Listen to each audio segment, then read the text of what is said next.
안녕하세요. 네, 반갑습니다. 네. 아침까지 비 오다가 지금은 그쳤죠? 네. 어제, 그젠가, 오늘, 어제 접수하신 분들은 없으실 거예요. 마감이 돼가지고 끊었는데, 제가 오늘 강의 주제, 여러분들 오늘 강의 주제 뭔지 알고 오셨어요? 어? 알아요. 어떤 거예요? 매일 강의. 제가 공직을 나갔나요? 아, 여기 오셔서 아셨죠? 오기 전까지 모르셨잖아요. 그냥 오신 거예요? 그러면 주제를 모르고? 난 주제를 한번 안 올려보면 얼마나 오실까 궁금해서 한번 안 올려봤거든요? 더 많이 오시네? 예. 그 자기가 필요한 주제인 걸로 알고 오셔야 되는 거 아니에요? 그냥 오시는 거예요? 괜찮아요? 그럼 제가 오늘 주제 공지 안 올렸으니까 아무거나 할게요. 오늘 주제는 비트코인입니다, 비트코인. 예. 예. 자, 오늘 주제가 제2의 강남을 찾아라 이렇게 짜봤는데, 제2의 강남. 그러니까 우리가 강남이 제일 좋다는 것은 알아요. 그죠? 강남이 누가 봐도 좋고, 10년, 이제, 제가 생각하는 관점에서 10년 뒤에 최고 지역은 강남일 거고요. 20년 뒤에 최고 지역도 강남일 거라고 생각합니다. 이거 웬만하면 바뀌질 않아요. 굉장히 힘듭니다. 강남이 탄탄한데, 그러면 강남을 사면 되느냐? 좋죠. 근데 강남을 사기가 힘들죠, 우리가. 자금이 없기 때문에. 그래서, 지금은 비록 자금이 조금 들어가고, 나중에 강남처럼 변모할 곳을 찾으면 성공적인 투자가 되는 거예요. 그래서 제가 그렇게 잠재력이 높은 지역을 몇 개를 선별을 해놨고, 또 그런 잠재력적인 측면, 여러분들의 자금 사정을 고려하지 않고, 그래도 확실히 이 지역은 좋아질 것이라는 지역을 몇 개 선별한 게 있어요. 오늘은 그런 잠재력이 높은 지역을 말씀드리려는 건 아니고, 그냥 현행 입지라든가 지금 분위기를 봤을 때, 제2의 강남이라 불려도 손색이 없을 만한 지역들을 한번 얘기를 해보려고 합니다. 한 3, 4개 정도로 말씀을 드릴 거예요. 여러분들도 뻔히 알고 있는 그런 지역들입니다. 자, 용산구가 이제 어떻게 생겼냐 보시면은 입지로 봤을 때 정중앙에 있어요. 이게 일단 가장 중요합니다. 부동산은요, 입지가 정말 중요합니다. 자, 왜냐면은 앞으로 입지가 더 강조되는 이유는 뭐냐면요. 예전에는 입지에 따라서가 아니라 다 개발이 미개발지였다고 생각하시면 돼요. 그래서 어느 지역이 개발된다. 그럼 그 입지가 어디냐고 불문하고 크게 상관없이 개발되는 위치로 가격이 올라갔어요. 여기가 개발하면 여기가 올라가고 여기가 개발 여기가 올라가고 그게 중시부든 외곽이든 상관이 없었단 말이죠. 근데 현재 서울은 사실은 미개발지가 없다고 봐야 되는 겁니다. 웬만하면 인프라 다 있죠. 그죠? 다 들어가 있기 때문에 지금부터는 어떤 조금 더 나아지는 개선의 효과 그런 것보다는 어느 지역에 입지를 하고 있느냐가 굉장히 중요한 관건이 될 것 같아요. 그랬을 때 지금 물리적인 현황상 서울의 가장 중심부에 있고 또 아래쪽으로 한강을 바라볼 수 있는 용산구의 입지는 입지적인 면만 볼 때는 대한민국 최고의 입지라고 볼 수 있는 곳입니다. 그런데 여기에다가 용산구가 개발까지 될 예정이죠. 그러면은 강남을 위협할 수 있는 그런 대항마로 손꼽히는데 주저함이 없겠죠. 네. 그래서 용산구가 제2의 강남으로 불리는 거고 이거에 대해서는 대다수의 전문가들이 이견이 별로 없죠. 용산이 그만큼 좋아지는 지역이다 보시면 됩니다. 그래서 용산 쪽은 투자하셔도 무방할 것 같은데 뭐 아무 물건이나 투자하시면 안 되고 거기서 이제 선별적으로 물건을 잘 가져서 하셔야겠습니다만 예. 뭐 지역적인 어떤 앞으로의 가치 이런 것은 굉장히 좋은 지역이다라고 보시면 될 것 같아요. 용산이라는 곳은 이렇게 입지가 굉장히 좋은 그런 모습을 보이고 있어요. 자, 지금 한강변에 고층 아파트 완공된 게 뭐가 있냐면 첼리투스라는 아파트가 있습니다. 레미안 첼리투스 아파트인데 보시는 바와 같이 굉장히 높은 고층 빌딩이에요. 고층 건물이에요. 주거용 건물. 몇 층일까요, 이게? 몇 층 같아 보여요? 정확히 아시네요. 56층입니다. 네, 56층. 지금 반포라든가 이런 데 지어지는 아파트는 몇 층이에요? 최고층 몇 층이에요? 35층이에요. 층고 제한이 걸려 있잖아요. 그 이상 못 짓습니다. 그러면 다른 건 35층인데 얘만 56층이야. 굉장히 메리트가 있는 거죠. 희소성이 있는 상품이라는 겁니다. 그죠? 네, 이 정책이 유지되는 한 얘는 가격이 계속 높을 수밖에 없겠죠. 고층에 있는 것들은. 그죠? 용적률은 변화가 없는데 이 한강변 쪽 라인에서는 이 층고 제한만으로도 사업성이 많이 왔다 갔다 합니다.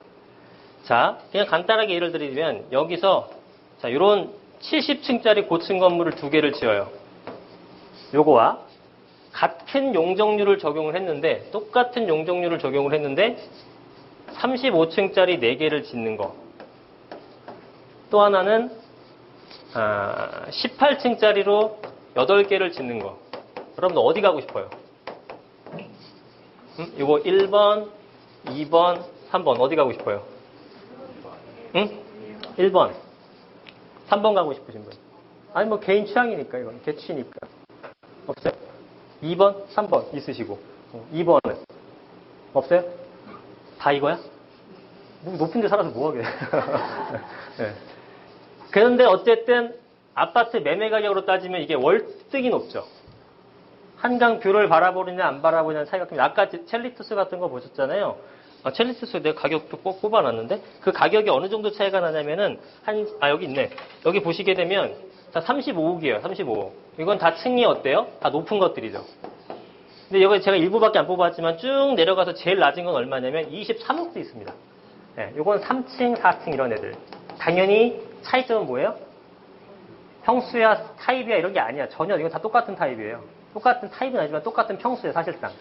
그러면 조망권의 차이로 인해서 한강을 바라보느냐 안 바라보느냐로 10억 이상의 가치를 느끼는 겁니다, 사람들이. 실거래가 34억 넘겼거든요, 실거래도. 10억이 넘게. 옛날에 그 삼성동 아이파크 있죠? 삼성동 아이파크는 23억 차이 났었어요. 같은 달 거래된 게. 2009년도 얘기니까 지금 더 벌어질 수도 있겠죠? 네. 그게 한강 조망의 힘이에요. 이거나 용적률은 똑같아요. 그럼 용적률이 똑같으면 사업성도 똑같지 않냐고 판단하겠지만 그렇지는 않죠. 자, 여기서는 이렇게 되는 거죠, 결국은. 요까지는 똑같아. 두 개 층에서는 요거랑 똑같잖아. 그죠? 똑같아. 그러면 나머지 두 개를 여기다 짓느냐, 여기다 짓느냐거든요. 그러면은 여기에 있는 가치가 훨씬 높은 거죠. 아까 보셨잖아. 물론 고층으로 지게 되면은 비용은 많이 들어갑니다. 네, 굉장히 비용은 많이 들어가지만 그거를 상쇄시킬 수 있는 힘이 있는 거죠. 어디가? 한강 뷰가 되는 아파트는. 한강 뷰가 되지 않는다. 무조건 이렇게 짓는 건 좋은 건 아니에요. 그거는 사업성이 오히려 더 저하될 수도 있겠죠. 그죠? 아무것도 없어. 허브벌판밖에 높으면 뭐해? 그죠? 괜히 힘만 빠지지. 그런 건 안 되는데 뷰에 대한 가치가 이렇게 높은 이런 한강변 라인에서는 높느냐 낮느냐의 차이가 사업성에 상당히 영향을 미친다고 보는 겁니다. 네. 지금 우리가 보는 이 제2의 강남이라고 꼽히는 지역들은 다 한강뷰를 이제 갖고 있다 생각하시면 됩니다. 사실상. 네. 그래서 이렇게 높은 금액으로 형성이 되어 있는 거예요. 자, 그리고 저거는 용산의 국제업무지구입니다. 이거 얘기는 많이 들어보셨죠? 지금은 장기 미집행으로 장기 플랜만 딱 정해놓고 언젠간 개발할 거예요 라고만 지정되어 있습니다. 아직 없어요. 왜냐하면 가장 큰 문제는 예산이죠. 이게 단군일의 최대 사업이라고 이렇게 표현하는 언론기사도 많이 보셨을 거예요. 30조짜리 사업입니다. 30조. 지방에 100만 평 정도 개발하는데 한 3조면 돼요. 100만 평 개발하는데 3조, 많아야 5조면 되거든요. 요거는 요 땅, 요 정도 개발하는데 30조입니다. 그죠? 네. 어마어마한 규모죠. 어마어마한 규모. 신도시 몇 개를 지을 수 있는 거를 여기다 갖다 붙는 거죠. 네. 이런 식으로 짓는 거죠. 네. 이게 하나하나가 엄청난 고층 빌딩들이죠. 뭐 200m, 300m 찌끄레기 같은 것들도. 이거는 500m 넘어가는 것들이고. 네. 이런 규모로 짓게 되면은 엄청나겠죠. 그러면 당연히 이 주변에 있는 집값은 들썩들썩일 수밖에 없겠죠. 자, 요거는 이제 한남 뉴타운이에요. 우리가 이제 재건축에서 여러분들이 가장 좋은 이제 완성이 됐을 때 가장 비싼 지역이 어딜까요? 우리나라에서. 응? 어디겠어요? 압구정이겠죠. 지금은 반포가 가격이 엄청나게 높고 압구정과 거의 비등한 수준인데 그거는 압구정이 지금 속도가 안 나는 상태에서 반포가 이제 빠르게 치고 올라가니까 비슷해진 거고 압구정이 이제 그 재건축이 마무리된다 그러면은 반포보다 높을 걸로 예상을 합니다. 그럼 우리나라의 최고의 재건축 지역 입지상 최고의 지역은 압구정이라 보는 거고 이러한 재개발지로서 압구정 재건축처럼 재개발해서 압구정 지역은 어디냐? 바로 여기입니다. 한남 뉴타운. 가장 높은 시세를 형성하고 있죠. 성수 뉴타운과 더불어서 한남시내 가장 높은 시세를 형성하고 있고 완공된 후에도 가장 높은 금액으로 형성될 지역입니다. 그래서 1구역이 지금 빠졌죠. 1구역은 지금 없어져 버렸고요. 2구역, 3구역, 4구역, 5구역 이렇게 있어요. 그 중에서도 이제 3, 4, 5구역은 이렇게 한강을 접해 있는 라인들에 있다라고 봅니다. 그죠? 굉장히 지금 허름한 주택들이 즐비한 곳이에요. 여러분들이 여기 한남대교 타고 가다가 왼쪽에 보시게 되면은 엄청나게 지저분한 집들이 보이실 거예요. 그리고 오른쪽을 보게 되면은 엄청나게 화려한 집들이 많이 보일 겁니다. 예. 여기는 이제 유엔빌리지나 한남더일 같은 우리나라 초고가 주택들이에요. 보통 한 채에 40억, 80억, 150억 뭐 이런 것들이고 여기는 뭐 그죠? 대단히 허름한 집들이죠. 전세가 뭐 7천만 원, 8천만 원 이런 정도밖에 안 되는 집들입니다.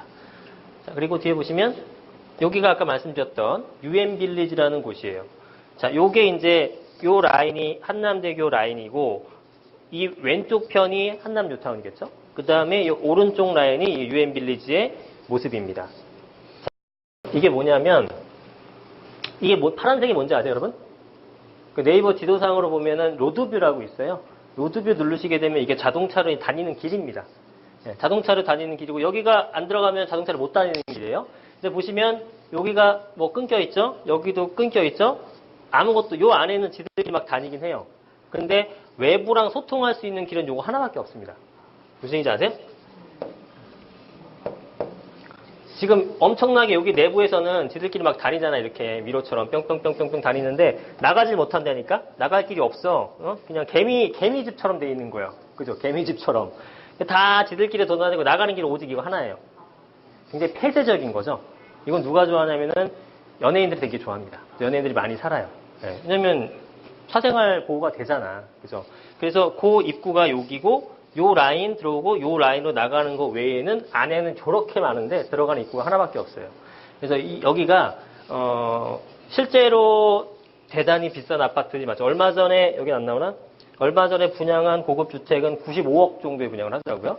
네, 그리고 단독주택 같은 거 100평, 200평짜리 같은 건 보통 한 7, 80억, 100억 가까이 하는 그런 주택들이 있는 곳입니다.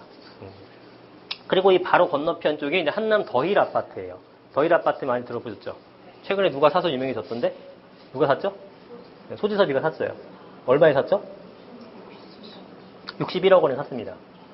그래서 물론 평수는 커요. 70평, 80평, 90평 되는데 그래도 평당 가격이 거의 한 7, 8천만 원 정도에 이르는 그런 금액을 갖고 있는 곳이에요. 네. 그래서 이 지역 자체는 굉장히 부촌이 지역인 거죠. 부촌 지역. 이 바로 건너편 쪽입니다. 자, 이게 바로 한남 더힐의 외관이에요. 한남 더힐의 외관. 보시면은 이렇게 그 산을 끼고 있죠. 부자들은 이런 거 되게 좋아해요. 여러분들은 여기 가까워야 되잖아. 그죠?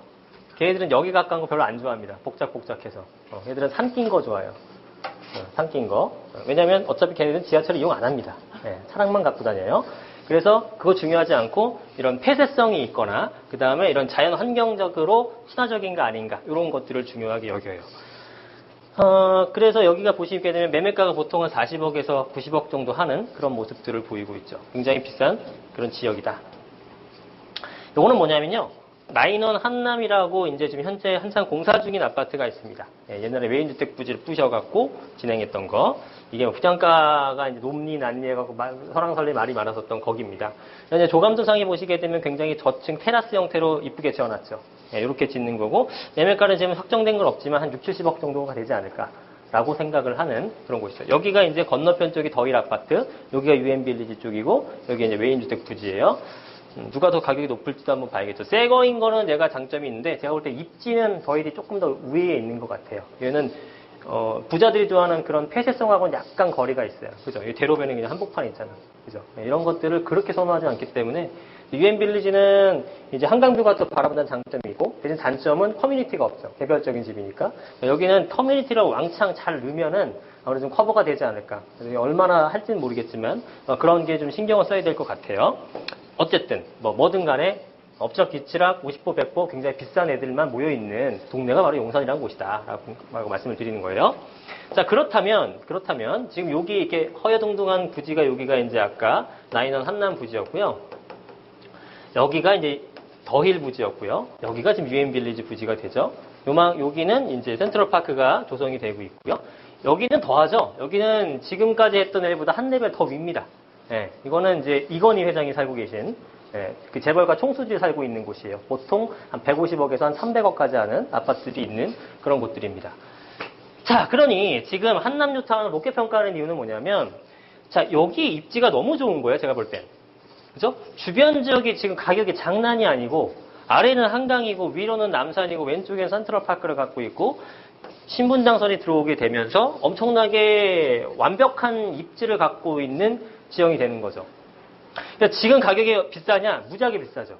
현금 10억 갖고는 명함도 못 내밀 만큼 가격이 비싼데 그럼 지금 사도 괜찮을까? 제가 이때 그 2013년도, 14년도쯤에 초반에 사셨던 그 금액이 얼마 정도냐면 보통 4억 전후였거든요. 4억 전후. 요게 지금 한 15억 갑니다. 15억. 한 5년 만에 한 15억 올랐죠? 10억 정도가 넘게 올랐죠? 과연 이게 지금 답이 나올까라고 생각하는데 저는 나온다고 봐요. 왜냐하면 이 4억이 15억 됐을 때, 4억이 15억 됐을 때, 지금 이제 전문가, 아니면 뭐 전문가라고 표현은 좀 그렇고, 하여튼 언론에서 얘기 나오는 것들이 뭐냐면, 이 금액으로 과연 사업성이 있을까를 판단하는 거거든요. 근데 사업성이 있을까 없을까는 얘가 완공된 다음에 가격이 얼마가 될지가 정해져야 사업성이 있느냐 없느냐 판단할 수 있어요. 근데 이거를 얼마를 놓고 보느냐가 좀 이견이 있는 것 같아요. 여러분들 이게 아파트 가격이 얼마가 될 거라고 보십니까? 완공되면? 잘 모르겠죠. 얼마? 33평 정도 기준해 봅시다. 33평. 아마 지금 19년도죠. 한 7년 보면 되지 않을까? 7, 8년? 그러면은 한 8년 뒤라고 보죠. 8년 뒤. 현재 얼마 할까요? 이건 정답이 아무도 없어. 누구도 모르는 거고. 여러분들 의견을 좀 듣고 싶은 거예요. 5, 60억? 5, 60억? 네, 5, 60억. 또 5, 60억이면 지금 당장 가서 다 사야 돼요. 그죠? 그치. 지금 끼케야 10매덕인데 부담금 7, 8억 내더라도 40억 남는데 사야지. 그죠? 네. 자, 그러면 이거부터 보여드릴게요. 자, 이 한남뉴타운의 가격을 우리가 책정을 해보려면 여기를 먼저 생각해보는 게 좋을 것 같아요. 자, 우리가 건너편이, 한남뉴타운의 건너편이 어디입니까? 위치상. 영등포라고요? 아니, 그렇지. 반포죠. 건너편은 뭐야, 이게? 왜 이게 나와? 반포죠, 반포. 그럼 반포의 가격을 유추해 본 다음에 한남뉴타운의 가격을 유추하는 게 편할 거예요. 왜냐면 한남뉴타운은 지금 새 아파트가 하나도 없잖아요. 예상이가 힘들어. 근데 반포는 예상이 쉽죠. 왜냐면 새 아파트들이 있으니까. 지금 반포에서 가장 좀 랜드마크 아파트 한강변에 있는 게 뭘까요? 아크로 리버파크. 자, 아크로 리버파크가 여기 아파트 있는데 한번 금액을 보죠. 이게 얼마 정도 할까요? 16년 8월 3년 됐어요, 입주한 지. 1600세대 아파트고요. 얼마 정도? 금액 얼마? 30억? 50억? 아니, 왜 이렇게 몰라. 110제곱미터 기준했을 때요. 그러니까 30평대 기준했을 때. 한번 볼까요? 가격. 30억 정도 하죠? 30억에서 27억. 이건 이제 당연히 이제 층에 따라 차이가 있는 거고. 그죠? 114. 20억대 후반서부터 30억대 초반 정도라고 보시면 되겠네요. 그렇죠? 실거래는 한 31억 정도까지 된 걸로 알고 있습니다. 이건 뭐 층이나 향에 따라 워낙에 틀리니까. 그럼 얘가 지금 30억이라고 보자고요. 30억. 그럼 얘가 30억이면은 지금 현 시점 기준 했을 때 한남뉴타운은 얼마가 돼야 여러분들이 생각하는 적정가예요? 얘가 30억이다. 얼마에 돼야 돼요? 완공 딱 됐어, 오늘. 얼마 정도 돼야 돼? 얼마? 25억. 얘가 30억. 80에서 한 85% 정도 가지 않을까? 85%. 요 정도 선이 된다고 보는 거죠. 지금 금액이. 그죠? 근데 문제는 얘가 7, 8년 뒤에 30억에 그대로 있을까요? 지금 봐봐요. 지금 현재 매매를 금액 한 15억 정도 주고 제가 볼 때는 분담금도 상당히 많이 낼 겁니다. 한 7, 8억은 낼 것 같아요. 현지에서 그렇게 얘기 안 하겠지만 그러면 7, 8억 정도 이상을 낸다고 하게 되면 이게 거의 23억 정도 수준인 거예요. 이렇게 따면 그 오랜 기간 엄청난 돈 투여한 거에 비하면 수익이 거의 없는 수준이지. 근데 얘가 이 금액에 가만히 있질 않는단 말이에요. 왜? 얘도 가만히 있지 않을 테니까. 그러지 않겠습니까? 네. 그럼 당연히 이게 올라가는 것만큼 얘도 올라갈 거 아니에요. 그럼 이게 그만큼 플러스 알파가 되는 거지. 얘를 기준으로 하게 되면 수익률이 없죠, 당연히. 그 압구정도는 그렇게 해석하고 뭐 제가 보니까 그렇게 해석하시는 분들이 많은데 아니 안 움직이다고 계산하게 되면 수익이 남는 게 당연히 없죠. 예. 근데 그게 아니라 이게 올라갈 거라는 믿음 하에서는 충분히 수익률이 난다는 얘기가 됩니다. 그럼 과연 얼마가 될까? 뭐 예측을 해보죠. 여의도의 금액을 따지건 우리가 용산의 금액을 따지건 가장 기준이 되는 기준점은 어디냐면 강남이 됩니다. 강남의 몇 퍼센트, 강남의 몇 퍼센트 따라간다 이렇게 보고 판단하시면 돼요. 그러면 일단은 반포가 그러면 압구정동을 비교해 봅시다. 반포랑 압구정동이랑 비교했을 때 완공 다 됐어요. 얘도 완공이 다 어디 갔어 압구정? 여기라고 쳐. 압구정이 다 완공이 됐어. 반포가 됐고, 그러면은 우리가 압구정이 좀 더 높다고 생각을 했잖아요. 보편적으로. 그러면 압구정의 몇 퍼센트를 따라갈까요, 반포가? 저는 좀 더 높게 봐요. 저는 한 90에서 95%까지 보거든요. 90에서 95%까지. 물론 압구정이 어떻게 바뀌는지 모르겠고, 또 얘가 먼저 진행되니까 압구정이 완공됐을 때는 월등히 새 아파트니까 그 미만이 될 수도 있긴 합니다만, 어쨌든 똑같이 완공이 됐다는 가정 하에서는 그렇게까지 차이 정도는 많이 날 것 같진 않아요. 그럼 90% 선에서 95% 선이라 그러면, 자, 일단 요걸 보죠. 여기가 지금 30억, 아니지, 얘죠. 얘가 지금 30억 아파트였어요. 확대해 볼게요. 자, 얘가 30억 아파트였는데, 원베일리 같은 것들이 이제 경남 아파트 재건축인데, 요게 얼마 정도 될까? 이건 새 아파트니까. 33평이 얼마 정도 될까요? 35억. 이 정도 보고 있거든요? 그럼 얘는 얼마 정도 될까요? 얘 뭔지 알죠? 클래스트. 네. 반포 9주공입니다. 네. 얘 얼마 정도 될 것 같아요? 완공한 이후에를 말씀드리는 거예요. 완공되려면 한 7년 걸리겠지? 그죠? 40억 정도. 제 생각이에요. 어디까지나. 40억 정도 보고 있어요. 그러면 저쪽에 압구정동은 95%에서 90% 본다 그러면 최소한 42억에서 44억 정도 간다는 얘기가 되겠죠. 그럼 제가 여의도나 한남이 강남의 최고가 지역에서 보통 한 80% 봅니다.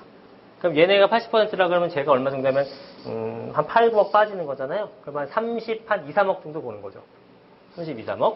그러면 아까처럼 계산했을 때는 25억 할 때 2, 3억 남았다고 쳐도 32, 3억, 7, 8억 들어가니까 10억 정도가 남게 되는 꼴이 되는 겁니다. 물론 사업 여러 가지 이제 변수들이 많이 있겠지만 들어가는 비용이 추가적으로 좀 있겠죠. 예. 하여튼 그래도 지금 얘네가 계속 가격이 상승한다는 전제하에서는 충분히 가격 수익 계산상으로 수익률이 나온다고 봐야 되는 거예요. 그래서 가격대가 그렇게 형성된다 그러면 지금 들어가더라도 할 수는 있지만 물론 어마어마한 자금이 들어가는 건 맞겠죠. 예. 자, 여기가 어디예요? 써 있잖아. 한남 뉴타운 조감도예요. 네, 한남 뉴타운. 그래서 보시면 여기가 강변 쪽이고요. 여기가 이렇게 동그랗게 이렇게 돼 있는 곳이 여기가 이제 메인 단지가 됩니다. 상권도 좀 들어오고 여기가 이제 기준해 가지고 여기가 이제 3구역, 4구역 이렇게 나눠지는 모습인 것 같고 여기 이제 3구역 중에서는 이쪽 일대가 큰 평수를 이러한 형태, 이 높은 지대가 높잖아요. 그러니까 여기서도 조망도 되면서 넓은 형태 테라스 하우스 형태로 주지 않을까라고 이제 되는 거죠. 조감도 바뀔 수 있는데 이런 모습을 좀 꾸며놓은 거죠. 자, 이렇게 완공이 되었을 때는 대단히 수변하고 가까운 엄청나게 좋은 단지로 넘어갈 수가 있겠죠. 자, 여기는 후암동 쪽이에요. 후암동 쪽도 보시면요, 굉장히 좀 이 산하고 많이 껴 있어서 부촌에 형성될 수 있는 입지로는 되게 적합한 지역이라고 생각을 해요. 네, 이제 두 가지가 있는데 여기 보시면 이렇게 후암로 기준해 갖고 왼쪽에 동호암동, 이쪽에 서울역이 있고요. 이쪽에 이제 동호암동이 있어요. 여기는 지금 여기 모습을 얘기하는 거고요. 요거는 이제 개발 계획이 잡혀 있어서 이렇게 지금 추진을 하고 있는 단지가 있는 거죠. 그래서 이쪽 지역 후암동 지역도 간간히 거리가 많이 되는 편입니다. 네, 근데 개인적으로 특별히 거라는 지역은 아니긴 해요. 저는. 네, 왜냐하면 가격이 좀 저렴하면 들어갔다 좀 묻고 나오겠는데 너무 좀 큰 금액이고 개발에 대한 가능성이 여기 말씀드리는 거예요. 이쪽 라인. 여기는 개발의 가능성이 제가 볼 때는 거의 없지 않나 싶어요. 개발 기대감으로 들어가시면 안 되는 지역이죠. 네. 여기는 이미 정비구역이니까 좀 비싼 거고. 자, 여의도 하기 전에 제가 지도를 한번 보여드릴게요. 자, 우리가 지도상으로 봤을 때 용산이라는 곳이 여기 이렇게 있어요. 아까 말씀드렸던 한남 뉴타운이 여기 형성되어 있는 곳들이고, 그리고 설명드렸다시피 압구정이나 반포 이런 지역에 소위 말하는 가장 좋은 지역의 가격이 치고 올라가 준다면 그 부근에서 따라가야 될 한남 뉴타운의 가격은 더 추가 상승할 것이다. 그런 정도로 가격이 상승하는 거고요. 현시가 기준에 했을 때는 수익이 없는 건 맞아요. 너무 많이 올라갔기 때문에. 하지만 아파트 사듯이 아파트 사서 저평가라고 사는 거 아니잖아요. 사면 기다리면 올라가겠다라는 기분으로 사는 거 정도가 될 거라고 봅니다. 자, 그리고 여기가 이제 아까 말씀드린 유엔 빌리지 쪽이고 한남 더힐이고 이런 것들이죠. 좀 더 확대해야겠다. 자, 이런 형태. 한남 뉴타운이 있고 외인 부지, 그다음 한남 더힐, 유엔 빌리지, 어마어마하게 비싼 고급 주택가, 한강변, 동부 이촌동 부촌이고요. 엄청난 크기의 그 가족 공원. 그러면은 여기는 입지만 보더라도 작은 거라도 뭐라도 하나만 갖고 있어도 굉장히 좀 든든할 것 같다는 생각이 듭니다.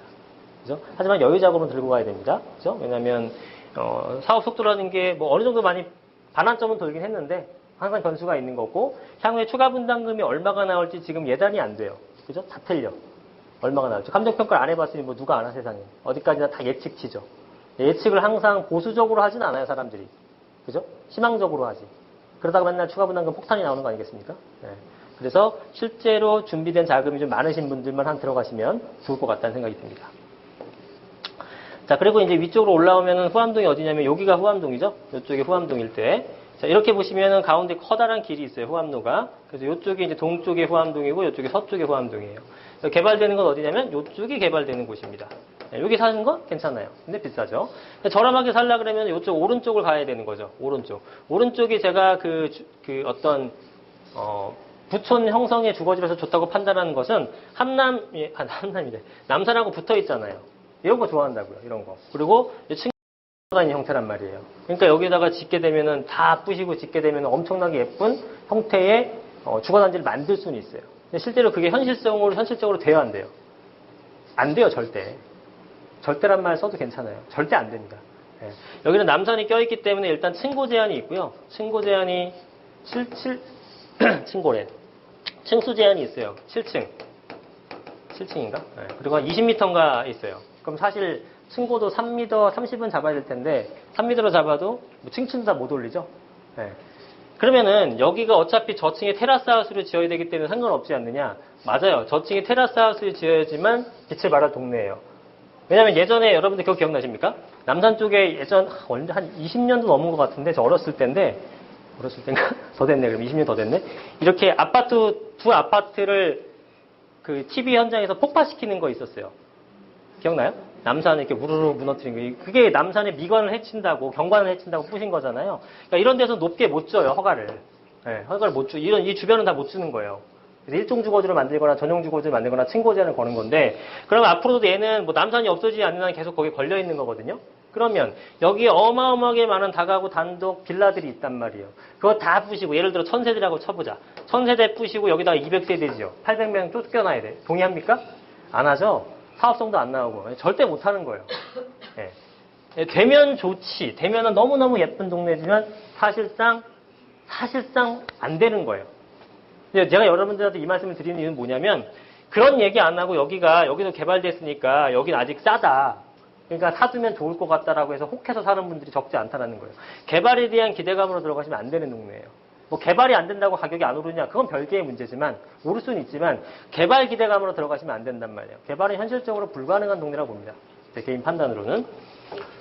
근데 여러분 또 이런 것도 있죠. 후암동 개발이라는 얘기는 어디서 듣긴 들었어. 그래서 여기를 얘기하는 거거든요. 근데 뭣도 모르고 여기 가서 얼렁 싼 게 있다? 사는 사람이 있어요. 정확히 모르고. 왜냐면 후암동 개발되니까 후암동에 좋은 물건 나왔어요. 보통 친구로 5억에 샀는데 여기 3억에 나왔대. 그거 잡아주세요. 잘못 산 거죠?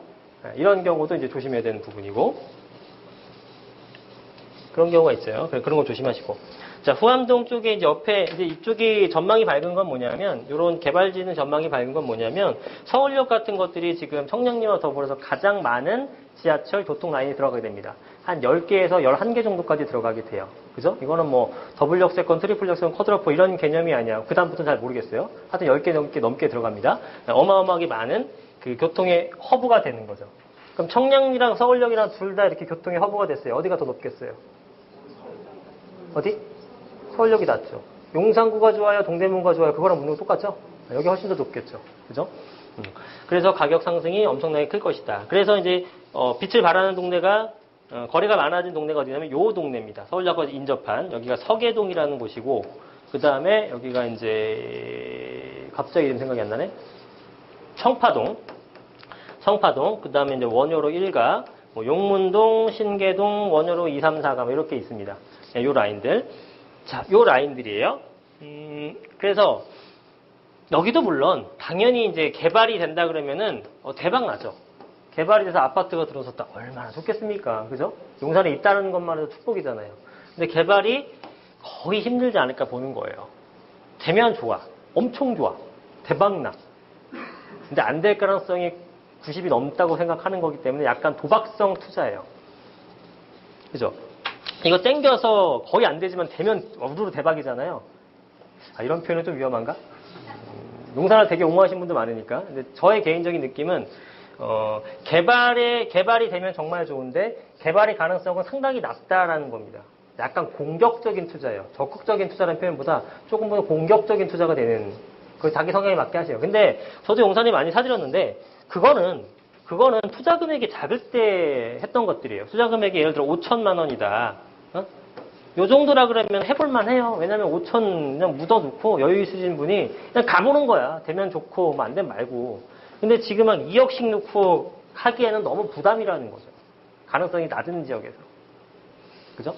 그래서 개발 기대감으로 좀 들고 가기에는 조금 무거운 면이 좀 있지 않나. 현 시점에서는 그런 부분이. 그러면 만약에 2억 정도에 우리가 살 수 있는 게 삐까뻔쩍한 어떤 뭐 좋은 물건이면은 상관없어요. 근데 여기 보면은 보통 1.5룸이나 아니면 투룸 이런 형태, 미니 투룸, 그러니까 불량 원룸이라든가 자그마한 투룸 11평, 뭐 10평 이런 것들을 사는 거거든요. 이런 걸 매매가 한 4억에다가 전세 한 2억 넣고 구입하는 거예요. 이게 개발이 되게 되면 아파트 한 채 받으니까 물론 분담금 내겠지만 좋지. 비싸니까. 근데 만약에 못 받았어. 개발 진행이 안 돼. 그러면 사실은 이렇게 조그만 투룸 1.5룸짜리가 이 금액이 형성되는 건 사실 말이 안 되는 거거든요. 개발 기대감이 지금 포함이 된 금액이란 말이죠. 개발이 안 된다고 이 금액이 떨어지진 않아요. 떨어지진 않으나 다른 쪽에 이걸 2억이라는 금액을 다른 쪽에 투자했을 때의 수익을 얻을 수 있는 그런 기회비용 측면까지 고려하신다면 올바른 투자법은 아니라고 볼 수 있는 거죠. 그래서 이거는 성향에 따라 하시면 됩니다. 아, 난 그래도 될 것 같아. 그럼 이게 나은 거고.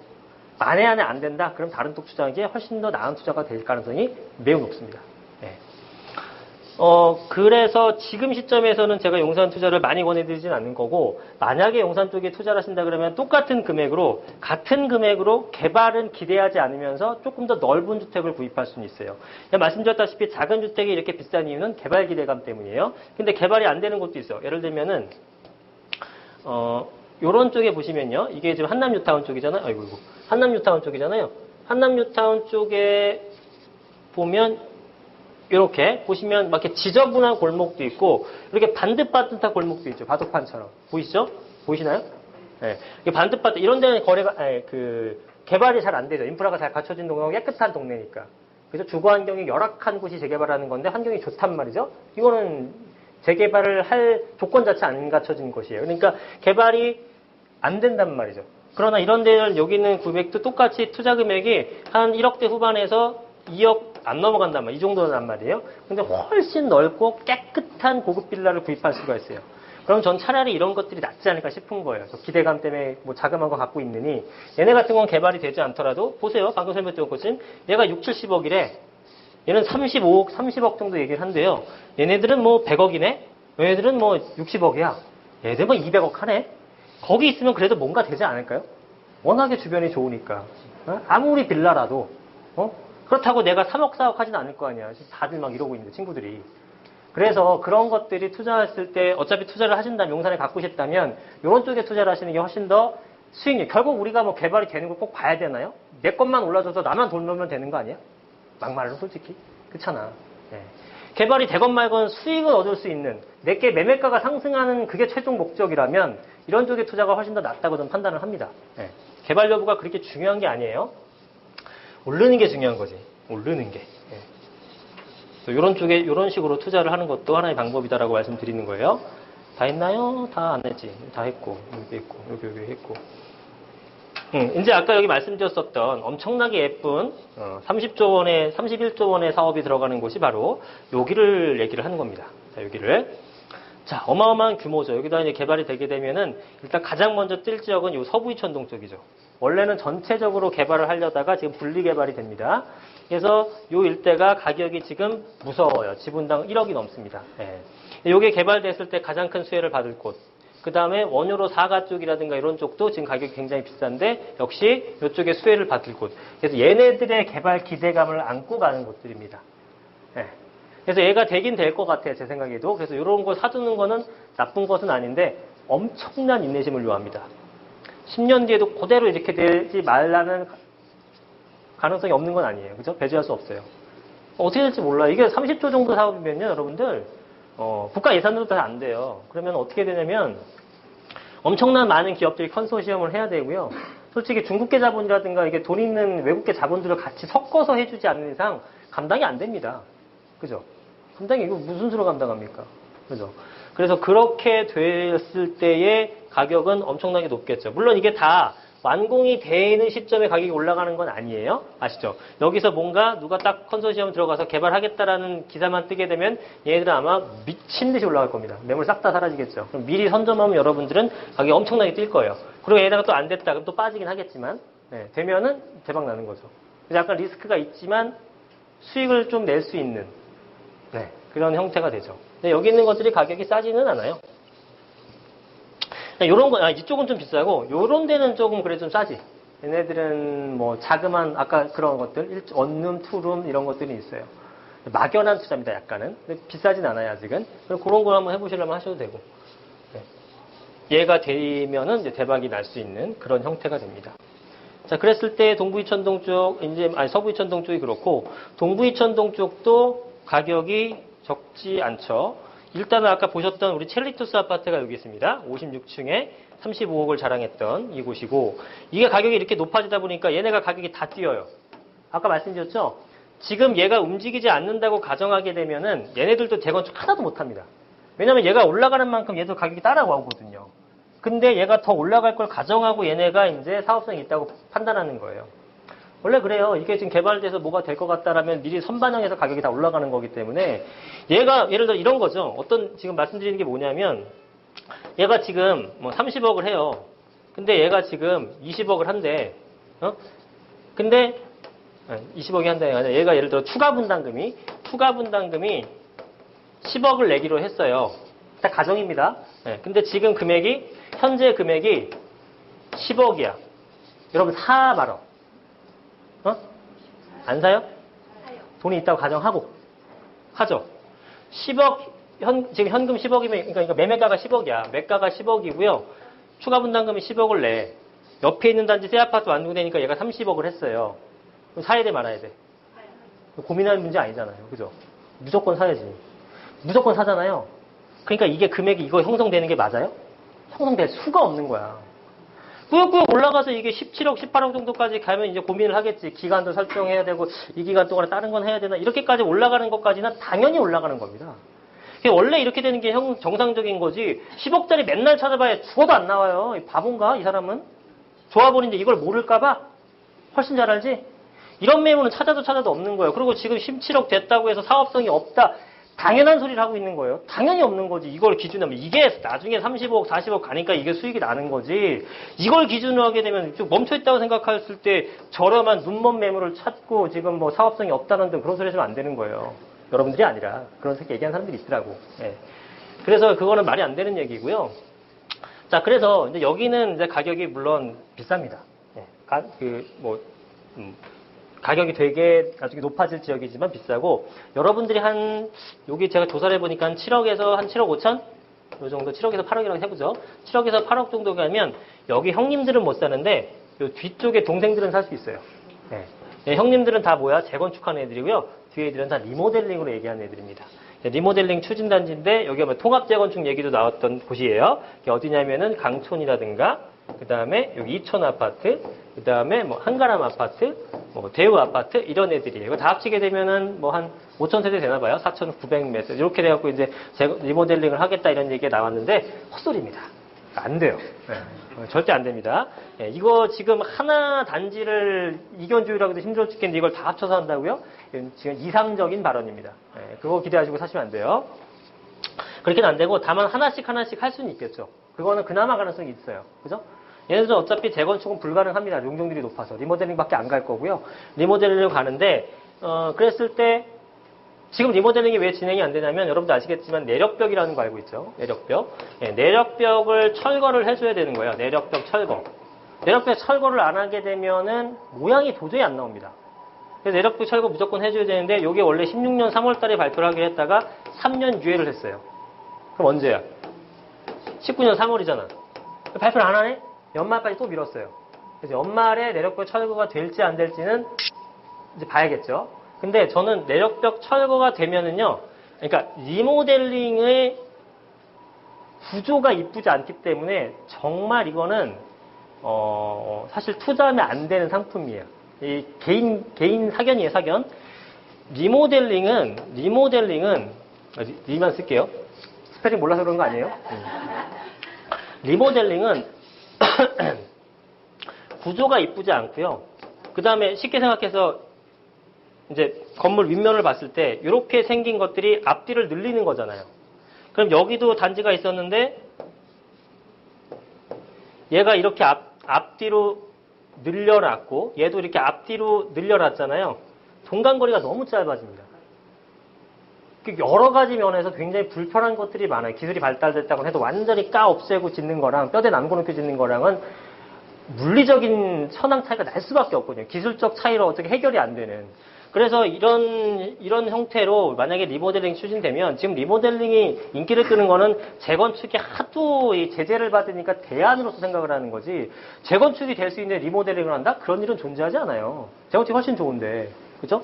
그래서 이거는 만약에 리모델링 바람이 불어서 가격이 확 오를 때가 있어요. 그러면 단타를 치고 빠져나와야 되는 거예요.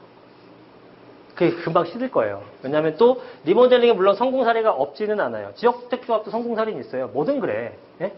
도박에서도 성공 사례가 있고요. 모든 성공 사례는 있는 거야. 근데 그거에 현혹되시면 안 되고 평균적으로 봤을 때 리모델링은 성공하기 대단히 힘든 사업입니다. 근데 지금 그게 지금 정보가 안 퍼졌죠. 리모델링 협회나 이런 데서 얼마나 홍보를 잘하겠습니까? 근데 그런 거만 있게 되면은 리모델링도 굉장히 좋은 대안이구나. 장점만 늘어놓게 되면 좋은 거 많거든요. 그죠?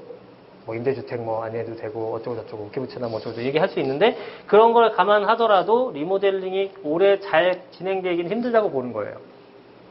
그럼 바람이 불었을 때 가격이 오히려 뭐 단타를 치고 나오는 전략이라든가 좀 길게 가지고 가기는 힘들지 않을까라고 판단을 합니다. 그래서 저는 이걸 리모델링으로 여러분들에게 이제 뭐 하라는 얘기는 아니고요. 바람이 불어서 가격이 한번 올라줄 수는 있고요. 또 하나는 얘네가 어쨌든 뭐 지역 가격을 따라가기 마련인 거니까 얘네가 가격이 엄청나게 높아지게 되면 얘네들도 당연히 따라가게 되는 겁니다. 그래서 우리 형님들 믿고 가는 거예요. 형님들 살려면은 2배 들죠. 14억, 15억 갖고 가야 되니까 힘들고 절반 정도로 이쪽을 한 7억 정도 내외로 살 수 있다 그러면은 얘네 반만 올라줘도 똑같이 수익률이잖아요. 그죠? 그런 형태로 가게 되면은 그 정도는 되겠구나. 어쨌든 동부이촌동 뒤쪽에 80만 평 공원 앞에 한강 뭐 이런 거 따져보게 되면은 이 정도 금액대에서 구입할 수 있는 최적의 대안 중 하나가 아닐까 싶습니다. 여러분 7억 갖고도 웬만하면 뭐 살 게 없어. 그죠? 살 게 없다니까.